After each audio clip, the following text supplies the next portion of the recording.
By the end of this video, you will learn a handful of practical and instantly effective tips that'll help you improve at pickleball the very next time you step onto the court. Whether you're brand new or you've been playing for a little while, these tweaks, ranging from footwork and paddle control to simple breathing habits, will give you a noticeable edge. So let's break it all down and get you leveling up fast.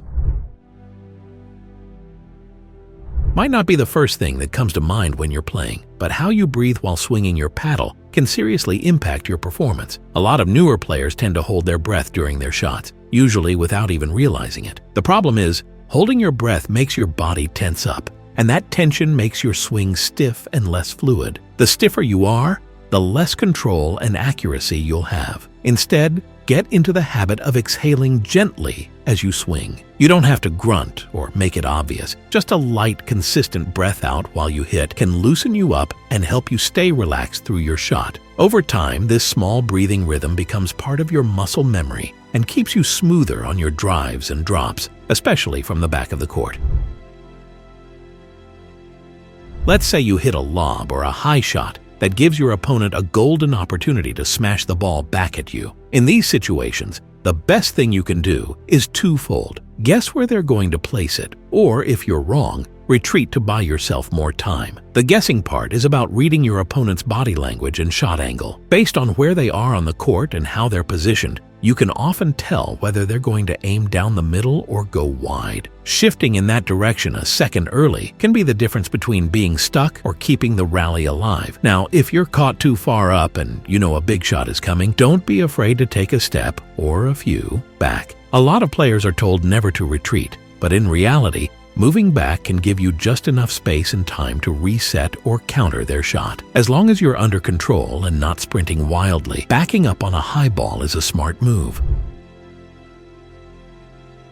Where you stand and how you move on the court can have a huge effect on your consistency. One of the biggest mistakes players make is trying to hit tough shots from awkward body positions, especially when it comes to the third shot or returning serves. When you're hitting your third shot, for example, try not to take it too early. What's called hitting on the rise. That means smacking the ball as it's still bouncing up. It's a harder shot to control, especially under pressure. You're usually better off letting it reach its peak or start to fall before swinging. This gives you a cleaner hit and more control. Sometimes that means backing up a step to create space, especially after your serve if your opponent gives you a deep return. Same idea goes for returns. If someone hits a hard serve, don't just stand right on the baseline. Move back a few steps so you're not catching the ball too early and too low. You want it around waist height whenever possible. That's your sweet spot for consistency. It gives you time to react and helps you hit with more purpose instead of just flailing at the ball. And finally, footwork. No matter where you are on the court, good footwork will always win. Don't get lazy. Stay on your toes, keep your knees bent, and use small steps to adjust. Be proactive instead of reactive. Always try to be set before your opponent hits, not scrambling after.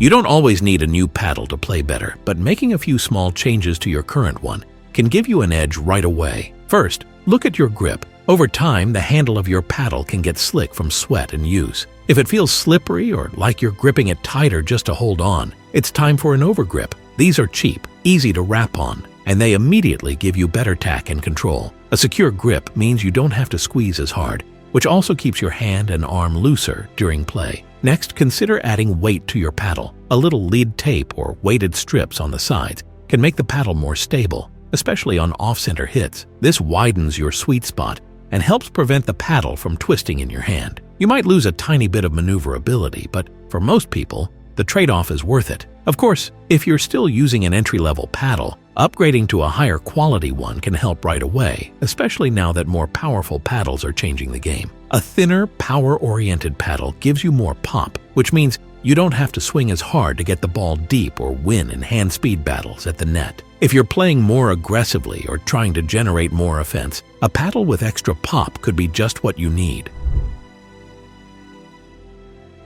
When you go for a hard shot, especially a speed up at the kitchen, it's tempting to take a big backswing to add more oomph. But the problem is, that huge windup gives your opponent a heads up They'll see it coming and be ready. A better strategy is to disguise your attack. You want your speed up to look almost identical to your dink until the very last second. Keep your paddle close to your body, and instead of swinging back, use your wrist to flick the ball quickly. That sudden change is much harder for your opponent to track, and they'll have way less time to react. This same idea applies from the back of the court too. If you're setting up for a drive, don't make it obvious from the start. At first, make it look like you're setting up for a drop. Then transition into the drive with a smooth swing. This hesitation you create makes your opponent second guess and possibly get caught flat-footed. Disguising your attacks keeps your opponents honest and makes your game less predictable. It's a simple adjustment, but it pays off quickly. So to recap, if you're looking to get better at pickleball right now, don't overcomplicate things. Start with how you breathe and move. Adjust your court positioning for better consistency. Make a few smart upgrades to your paddle, and learn to attack with a little more sneakiness. All of these are things you can implement today, and if you stick with them, you'll notice a difference almost immediately. And hey, if you found this helpful, make sure to subscribe so you don't miss any of the new videos coming out each week. We're all about helping players like you improve faster, play smarter, and enjoy this amazing game even more. See you on the court.